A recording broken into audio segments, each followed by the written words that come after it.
Hi guys, నిన్నటి వరకు మనం అకౌంటింగ్ బేసిక్స్ చూసాం. ఇప్పుడు అవే కంటిన్యూ చేస్తాం. అయితే కనుక నేను ఈరోజు principles, concepts and conventions, accounting principles, accounting concepts, accounting conventions గురించి చెప్పబోతున్నాను. దానికన్నా ముందు చిన్న బేసిక్ పార్ట్ ఒకటి ఉంది. బుక్ కీపింగ్ అండ్ అకౌంటింగ్కి డిఫరెన్స్ చెప్పడం మర్చిపోయాను. జనరల్గా అకౌంటింగ్ అంటే మనం ఆల్రెడీ డీల్ చేసి దాని గురించి recording, classifying, summarising, analysing, interpreting and communicating. రికార్డింగ్లో జర్నల్ వస్తుంది, క్లాసిఫైయింగ్లో లెడ్జర్ వస్తుంది. ఈ జర్నల్ లెడ్జర్ అన్నదే కాకుండా అది ఏంటో కూడా మనం ఆల్రెడీ అంతకుముందు ప్రీవియస్ క్లాస్లో డిస్కస్ చేసాం. అయితే జనరల్గా book keeping is considered as first phase of accounting. Accounting అంటే ఇదంతా వస్తుంది, but book keeping is considered as first phase of accounting. జనరల్గా బుక్ కీపింగ్ అంటే ఒక బుక్ పెట్టడం అని చాలామంది లెక్చరర్స్ చెప్తారు. జస్ట్ బుక్ పెట్టి అందులో ఏదో ఒకటి రాసేయడం అని చెప్తారు. అది 100% కరెక్ట్ కాదు. Book keeping involves recording of accounting. What I mean is accounting అనేది first phase of book keeping అనేది first phase of accounting. It involves recording of the transaction. అంతే తప్ప బుక్ కీపింగ్లో ఒక చోట రాసి తర్వాత దాన్ని ఫ్రెష్గా ఒక అకౌంటింగ్కి వేరే బుక్ పెట్టి అందులో రాస్తారు అని చాలామంది చెప్తారు. But that is totally wrong. ఇక్కడతో బుక్ కీపింగ్ అనేది అయిపోయినట్టు. అకౌంటింగ్ అసలు స్టార్ట్ అయ్యేదే బుక్ కీపింగ్తో. Book keeping involves recording of transactions. అది అసలు మెయిన్ మీనింగ్. అంటే book keeping involves recording of transactions plus it is considered as what to say that first phase of accounting. అది original meaning. అయితే book keeping అన్నా recording అన్నా వేరు కాదు. అసలు అకౌంటింగ్లో ఒక పార్ట్ అది. అకౌంటింగ్కి సంబంధించి ఫస్ట్ పార్ట్, అకౌంటింగ్కి బేస్. ఇలా ఎన్నైనా చెప్పచ్చు బుక్ కీపింగ్ గురించి. ఓకే, అండ్ దెన్ మనం చూడండి ఒకసారి. ఫినాన్షియల్ అకౌంటింగ్ సిస్టమ్ అంటే ఏం లేదు. జనరల్గా మనం అకౌంటింగ్ చేసే ప్రొసీజర్ 3 మోడ్స్ని బట్టి చేస్తాం. ఫస్ట్ మోడ్ వచ్చి క్యాష్ సిస్టమ్ ఆఫ్ అకౌంటింగ్. మనం చేసే అకౌంటింగ్ ఏదైతే ఉంటుందో ఆ ట్రాన్సాక్షన్స్ ఏవైతే ఉన్నాయో అవి only cash receive or cash pay చేసినప్పుడే రాసుకుంటాం. వాట్ ఐ మీన్ ఈజ్, ఇప్పుడు నేను ఈ పెన్ కొన్నాను అనుకోండి, నేను పెన్స్ అమ్మేవాడిని. జనరల్గా నా బిజినెస్ అది. ఈ పెన్ను ఒక వ్యక్తికి అమ్ముతాను.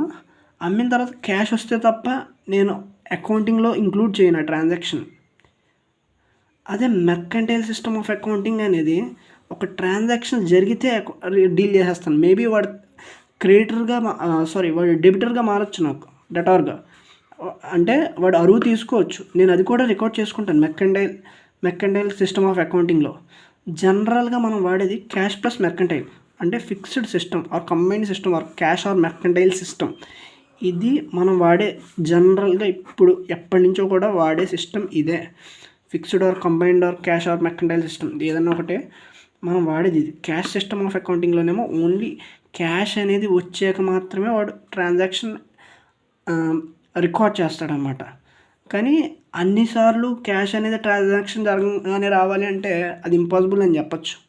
అది మరీ చిన్న వ్యాపారాలు అయితే ఇప్పుడు చిన్న సమ్ బడ్డీ కొట్లు లాంటివి చూసుకుంటే వాళ్ళు క్యాష్ తీసుకుంటారు. వాళ్ళు అరువు అనేది మెయింటైన్ చేయలేరు, అంత ఎకానమీ వాళ్ళకి లేదు. సో వాటికి మాత్రమే క్యాష్ సిస్టమ్ ఆఫ్ అకౌంటింగ్ అనేది ఉంటుంది. లేదంటే పూర్తిగా మెర్కంటైల్ సిస్టమ్ ఆఫ్ అకౌంటింగ్ మీద కూడా మనం ఆధారపడలేము. అందరికీ అరువులు ఇస్తూ పోతే కనుక ఎంత పెద్ద బ్యాంక్ అయినా సరే దివాలా తీసేస్తుంది. అందుకని క్యాష్ కానీ మెర్కంటైల్ కానీ అచ్చంగా వాడే ఫామ్స్ ఏవి ఉండవు. ఫిక్స్డ్ సిస్టమ్ వాడేవే ఉంటాయి. మనకి మెయిన్ నేమ్ వచ్చి క్యాష్ అండ్ మెర్కంటైల్ సిస్టమ్ అంటారు. ఇదే మనం వాడతాం. And then accounting equation approach ఉంటుంది. అదేం లేదు, అకౌంటింగ్ ఈక్వేషన్ ఇది అసలు బిజినెస్లో ఖచ్చితంగా ఈ ఫార్ములా అనేది అప్లై అయ్యి తీరాలి. Assets minus liabilities is equal to capital. Assets అంటే మనకున్న ఆస్తులు, బిజినెస్ పరంగా, పర్సనల్ ఆస్తులు కాదు, బిజినెస్ పరంగా ఉన్న ఆస్తులు, బిజినెస్ పరంగా ఉన్న అప్పులు. ఆస్తుల్లోంచి అప్పులు తీసేస్తే వచ్చేదే capital. Capital in the sense ఆ బిజినెస్ చేసే పర్సన్, ఓనర్ ఎవరైతే ఉంటారో ఆయన పెట్టే ఇనీషియల్ ఇన్వెస్ట్మెంట్ ఆర్ మధ్యలో కాస్త ఫండ్స్ బిజినెస్లోకి తెస్తూ ఉంటారు ఆయన. అది క్యాపిటల్. అంటే బిజినెస్ కోసం ఓనర్ ఇన్వెస్ట్ చేసే అమౌంట్ బిజినెస్లో, అది క్యాపిటల్. జనరల్గా క్యాపిటల్ కూడా లయబిలిటీయే. కానీ అకౌంటింగ్ ఈక్వేషన్లో మిగతా లయబిలిటీస్ అన్నీ కన్సిడర్ చేస్తాం క్యాపిటల్ తప్ప. Because to derive capital assets minus liabilities is equal to capital. ఆస్తులు మైనస్ వాట్ సే దట్ మనకేమన్నా ఉంటే అప్పులు is equals to capital. And then మనం ఇప్పుడు the main concept accounting principles, accounting concepts, accounting conventions గురించి చూద్దాం. ఇవి జస్ట్ ఏం లేవు, చాలా ఈజీ. ఒక్కసారి అవి చెప్పే ముందు జనరల్గా నేనైతే 10 కాన్సెప్ట్స్ రాశాను, 4 కన్వెన్షన్స్ రాశాను. జనరల్గా కొంతమంది 12 కాన్సెప్ట్స్ అంటారు, కాన్సెప్ట్స్ని కన్వెన్షన్స్ని కలిపేస్తారు. అది ఆర్డర్ని బట్టి ఉంటుంది అనమాట. జనరల్గా మనకి అకౌంటింగ్ చూసుకున్నట్టయితే కనుక ఆర్ట్స్కి సంబంధించి ఎకనామిక్స్ అన్న అకౌంటింగ్ అన్నా సరే చాలామంది ఆర్డర్స్ రకరకాలుగా డిఫైన్ చేస్తూ ఉంటారు. అవన్నీ నేను ఫిల్టర్ చేసి టాప్ 10 కాన్సెప్ట్స్ అనేవి 4 మెయిన్ కన్వెన్షన్స్ అనేవి నేను సెపరేట్ చేసి క్లియర్గా రాశాను. డిఫరెంట్ ఆర్డర్స్ ఫిల్టర్ చేశాను అనమాట. దాన్ని బట్టి మీరు ఎగ్జామ్లో కూడా ఇలా రాస్తే మీకు మ్యాక్సిమం స్కోరింగ్ ఆర్ సబ్జెక్ట్ ఓరియంటెడ్గా కూడా చాలా హెల్ప్ అవుతుంది. ఫస్ట్ ప్రిన్సిపల్స్ అంటే ఏం చూద్దాం. Principles are generally some techniques involved in accounting. Principles మనకి మ్యాథమెటిక్స్లో కూడా ఉంటాయి, కొన్ని ప్రిన్సిపల్స్ అనేవి ఉంటాయి, సమ్ ఫార్ములాస్ అనేవి ఉంటాయి. అవి దేనికంటే జనరల్గా మనం అకౌంటింగ్ బాగా చేయడానికి, మనకి ఒక ఈజీ వేలో జరగడానికి ప్రిన్సిపల్స్ అనేవి యూజ్ అవుతూ ఉంటాయి అన్నమాట. అందుకనే వాటిని టెక్నిక్స్ అన్నారు. టెక్నిక్ దేనికి ఉపయోగిస్తాం? ఏదన్నా పని ఈజీగా జరగడానికి. Some techniques involved in accounting are known as principles. అవి ఆ టెక్నిక్స్ ఏంటంటే గోల్డెన్ రూల్స్ ఆఫ్ అకౌంటింగ్. నేను మీకు personal account, nominal account and real account గురించి చెప్పాను. Debit the, for example personal account తీసుకుంటే debit the receiver, credit the giver. Nominal account debit all expenses, credit all incomes and gains. And real account debit what comes in, credit what goes out. ఆ మూడే ఈ golden rules of accounting. అంటే అవే accounting principles కూడా. Accounting principles are nothing but golden rules of accounting. Next accounting concepts ముందు conventions చూద్దాం ఒకసారి. Accounting conventions are generally traditional guidelines which are to be must and should followed. అవి must and షుడ్గా follow అవ్వాల్సినవి accounting conventions అనేవి. ఈ consistency concept convention, conservatism, materiality, full disclosure. ఇవి ఎందుకో కూడా traditional guidelines which are to be practised, which are emerged from accounting practices. ఎందుకు ఈ 4 ఖచ్చితంగా ఫాలో అవ్వాలి అంటే కనుక, ఎందుకు ఇవి గైడ్లైన్స్ అన్నారు ఎందుకు అంటే కనుక మీకు తెలుస్తుంది. వాటి మీనింగ్ అనేది తెలుసుకున్నప్పుడు అవి ఎందుకు గైడ్లైన్స్ తెలుస్తుంది. గైడ్లైన్ అంటే ఏంటి? జనరల్గా అది ఖచ్చితంగా ఫాలో అవ్వాలి అకౌంటింగ్లో. అది ఫాలో అయితేనే ఒక గైడ్గా యూజ్ అవుతుంది మనకి. వాట్ ఇన్ ద సెన్స్ అది మనకి చాలా హెల్ప్ అవుతుంది అనమాట అకౌంటింగ్లో. అందుకని ఈ 4 కూడా, ఈ 4 కాన్సెప్ట్స్ ఏవైతే ఉన్నాయో అకౌంటింగ్ కన్వెన్షన్స్ అంటారో అవి ఖచ్చితంగా మనం ఫాలో అయితే తీరాలి. For example if we see consistency concept అంటే కనుక అది using constant policies in accounting. అకౌంటింగ్లో మనకి డిఫరెంట్ పాలసీస్ అనేవి యూజ్ చేయొచ్చు. అవి మీకు ముందు తెలుస్తాయి. For example depreciation concept. Depreciation అనే ఒక యూనిట్ ఉంటుంది మనకి, అది మనం ముందు డీల్ చేస్తాం. ఆ డిప్రిషియేషన్ అనేది ఒక అసెట్ మీద క్యాలిక్యులేట్ చేస్తాం అనమాట. అది జనరల్గా తరుగుదల. మనం ఇప్పుడు ఒక స్కూటీ కొన్నాం, లేదంటే ఒక బైక్ కొన్నాం అంటే, ఇప్పుడు ఒక 1 lakh పెట్టుకున్నాం అంటే ఒక 3-4 years తర్వాత దాని డిమాండ్ అనేది తగ్గిపోతుంది. దాని ప్రైస్ అనేది తగ్గిపోతుంది. ఇప్పుడు కొన్న వాల్యూ, మనం ఇప్పుడు బండి కొన్నాం, ఒక 2 ఏళ్ళ తర్వాత తిరిగి అమ్మేయాలనుకున్నాం, మనం అదే రేట్ రాదు కదా. ఆ రేటు తగ్గే ప్రక్రియ డిప్రిషియేషన్లో ఇన్వాల్వ్ అయ్యి ఉంటుంది అనమాట. అది ఒరిజినల్ మీనింగ్ కాదు. దాని గురించి డీల్ చేసేటప్పుడు మనం సరిగ్గా తెలుసుకుందాం. ఆ డిప్రిషియేషన్ అనేది జనరల్గా స్ట్రైట్ లైన్ మెథడ్ అని, డిమినిషింగ్ మెథడ్ అని, యాన్యుటీ మెథడ్ అని రకరకాలుగా ఉంటాయి. మనం ఒక సంవత్సరం స్ట్రైట్ లైన్ మెథడ్ యూస్ చేసి, సెకండ్ ఇయర్కి ఏమో యాన్యుటీ యూస్ చేసి, థర్డ్ ఇయర్కి డిమినిషింగ్ యూస్ చేస్తే ఎటు కాకుండా పోతుంది చివరికి వాల్యూ అనేది. అందుకనే కాన్స్టెంట్ పాలసీస్, సేమ్ ప్రొసీజర్ అనేది యూస్ చేస్తూ ఉండాలి అన్నిటికీ అని చెప్పం. అది కాన్సిస్టెన్సీ కాన్సెప్ట్ అనమాట, using constant policies in accounting. Next conservatism concept అంటే pre accounting or creating some reserve are pre determined losses. మనకి జనరల్గా ఫర్ ఎగ్జాంపుల్ కొన్ని రిజర్వ్స్ అనేవి క్రియేట్ చేస్తారు. దేనికంటే రిజర్వ్ ఫర్ బ్యాడ్ డెట్స్ అంటారు. మనం అరువు ఇస్తాం సరుకులు జనరల్గా కొంతమందికి, మన దగ్గర ఉన్న బయర్స్కి కాస్త క్రెడిట్ అనేది ఇస్తాం. క్రెడిట్ అనేది ఇన్ ద సెన్స్ అరువుకి గూడ్స్ ఇస్తాం. అయితే వాళ్ళు తిరిగి ఇస్తారు అన్నది, ఇస్తారా ఇవ్వరా అనేది మనకు తెలియదు. కానీ బిజినెస్లో ప్రతి దానికి రెడీగా ఉండాలి. దానికే రిజర్వ్ ఫర్ బ్యాడ్ డెట్స్ అని reserve for bad debts in the sense అప్పు ఎవరైతే తిరిగేవారో వాళ్ళని బ్యాడ్ డెప్ట్స్ అంటారు. అసలు అయితే అప్పు తీసుకునేవాడు మన దగ్గర డెటార్ అవుతాడు, అరువుకు తీసుకునేవాడు. మనకి ఎవరు వాళ్ళు తిరిగి ఎవరు అని తెలిస్తే వాళ్ళు బ్యాడ్ డెటార్స్ అవుతారు కదా, దాన్నే సింపుల్గా బ్యాడ్ డెప్ట్స్ అంటారు. వాళ్ళకి ఆ లాస్ నుంచి ముందే ఆ లాస్ని కవర్ చేయడానికి మనం కాస్త రిజర్వ్ అనేది పెట్టుకుంటాం. ఇప్పుడు ఫర్ ఎగ్జాంపుల్ ఒక కరువు వస్తుంది అని తెలిస్తే కనుక సడన్గా ఫర్ ఎగ్జాంపుల్ ఆనియన్స్ తీసుకుందాం. ఆనియన్స్ అనేవి ఉన్నట్టుండి నెక్స్ట్ మంత్ ప్రైస్ పెరిగిపోతాయని తెలిస్తే కనుక ఆటోమేటిక్గా మనం ఏం చేస్తాం, ముందే కొని తెచ్చిపెట్టుకుంటాం కొన్ని ఆనియన్స్. అలాగే మనకి ఫర్ ఎగ్జాంపుల్ ఎందుకన్నా మంచిది అని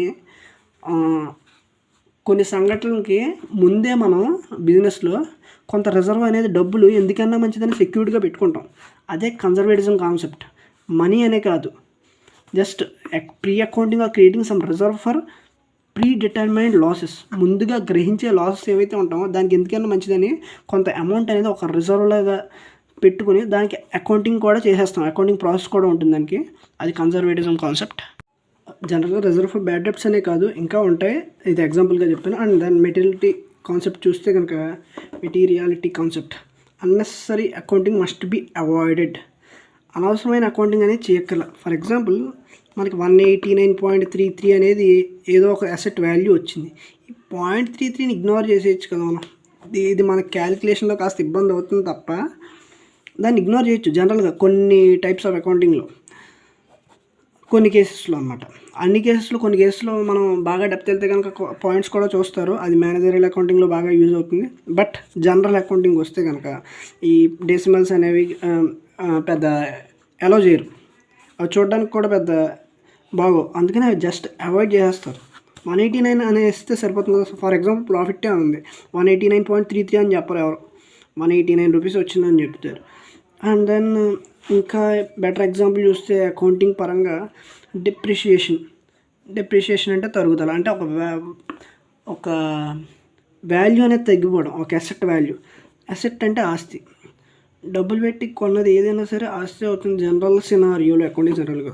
ఫర్ ఎగ్జాంపుల్ మిషనరీ చూసాం. మిషనరీ ఇన్ ద సెన్స్ బిజినెస్కి ఏదైనా మ్యానుఫ్యాక్చరింగ్ పర్పస్కి ఒక మిషనరీ అనేది వాడాం. అండ్ దెన్ ఒక బుక్ ఉంది మన దగ్గర. మిషనరీకి డెప్రిషియేషన్ క్యాలిక్యులేట్ చేస్తాం కూడా. బుక్కి ఎవడైనా డెప్రిషియేషన్ క్యాలిక్యులేట్ చేస్తాడా? అది అనవసరం కదా, మనం చేసినా సరే అంతే కదా. రెండు అసెట్స్ అవ్వడానికి, బట్ దేనికి ఉండే వాల్యూ దానికే ఉంది. అందుకనే నేను చెప్పేది జనరల్ కేసులో అనమాట. మిషనరీకి ఉండే వాల్యూ మిషనరీకి ఉంది, బుక్కి ఉండే వాల్యూ బుక్కి ఉంది. దీనికి డిప్రిషియేషన్ క్యాలిక్యులేట్ చేసామంటే ఒక అర్థం ఉంది, దీనికి ఎవరో క్యాలిక్యులేట్ చేయరు. Unnecessary accounting must be avoided. Next full disclosure concept. ఇక్కడ ఏంటంటే providing information to specific persons in must and should manner in a true and fair way. Providing information to specific persons, కొంతమంది పర్సన్స్కి ఎవరైతే బిజినెస్కి use అవుతారో వాళ్ళకి మనం బిజినెస్కి సంబంధించిన ఇన్ఫర్మేషన్ అనేది ఖచ్చితంగా ఇవ్వాలి. In must and should manner in a true and fair value. అది కూడా ఇన్ఫర్మేషన్ కూడా ఎలా ఉండాలంటే ఖచ్చితంగా ట్రూగా ఫెయిర్గా ఉండాలి ఖచ్చితంగా. ఫర్ ఎగ్జాంపుల్ మనం బ్యాంక్ లోన్ అప్లై చేసాం, సమ్ బ్యాంక్ సంబంధించిన వాళ్ళు ఎవరో వచ్చారు, వాళ్ళు మన డాక్యుమెంట్స్ అడిగారు, ఫినాన్షియల్ డాక్యుమెంట్స్, ట్రాన్సాక్షన్స్ లిస్ట్ కానీ బ్యాలెన్స్ షీట్ డీటెయిల్స్ కానీ అన్నీ అడిగారు. అది వాళ్ళు ఖచ్చితంగా ఒక ట్రూ అండ్ ఫెయిర్ వాల్యూలో ఇచ్చి తీరాలి కరెక్ట్గా, మనం ఏం దరఖాస్తు చేయకుండా. అదే ఫుల్ డిస్క్లోజర్. ఇది జస్ట్ ఎగ్జాంపుల్ మాత్రమే, ఇంకా చాలా ఉంటాయి. ఫర్ ఎగ్జాంపుల్ షేర్ హోల్డర్స్కి మనం జనరల్గా ఈ మధ్యన కంపెనీ బ్యాలెన్స్ షీట్స్ అన్ని వెబ్సైట్లో పెడుతున్నారు, అది కూడా ఫుల్ డిస్క్లోజర్ కిందకే. దానివల్ల ఏంటంటే ఈ కంపెనీ ప్రాఫిట్స్లో ఉంది, ఇందులో ఇన్వెస్ట్ చేయొచ్చు, ఈ కంపెనీ షేర్స్ కొనచ్చు అనేది వాళ్ళకి తెలుస్తుంది అనమాట. Full disclosure in the sense useful information మాత్రమే. ఇప్పుడు మనకి యూజ్ లేని వాళ్ళకి, అదే మనకి బిజినెస్కి ఎవరైతే యూజ్ ఉంటారో వాళ్ళకే మనం ఇన్ఫర్మేషన్ ప్రొవైడ్ చేస్తాం, ఎవరికి పడితే వాళ్ళు అడిగితే ఇవ్వం కదా. Providing useful information for useful candidates. అనవసరమైన ఇన్ఫర్మేషన్ ఇవ్వం, యూస్ఫుల్ ఇన్ఫర్మేషన్ ఇస్తాం, అది కూడా యూస్ఫుల్ పర్సన్స్కి మాత్రమే, ఎవరైతే బిజినెస్కి యూజ్ అవుతారో. లేదంటే వాళ్ళకి ఇవ్వకపోతే మనకి ఏమన్నా థ్రెట్ అనేది వస్తుందో. ఫర్ ఎగ్జాంపుల్ గవర్నమెంట్కి చూపించినంత మాత్రం మనకు పెద్ద ఊరికేది ఏం లేదు, కానీ చూపించకపోతే మాత్రం ఖచ్చితంగా అది డిసడ్వాంటేజ్ అవుతుంది. అదే full disclosure concept. Providing information to specific persons in must and should manner in a true and fair way. Okay guys. Next మనం కాన్సెప్ట్స్ గురించి చూద్దాం. Guys I will upload about concepts in next video. Thank you. మీకు ఏమైనా doubts ఉంటే కనుక comment సెక్షన్లో mention చేయండి. ఏమైనా టాపిక్స్ కావాలన్నా కూడా. అండ్ నచ్చితే కనుక లైక్ చేయండి. Thank you. బాయ్.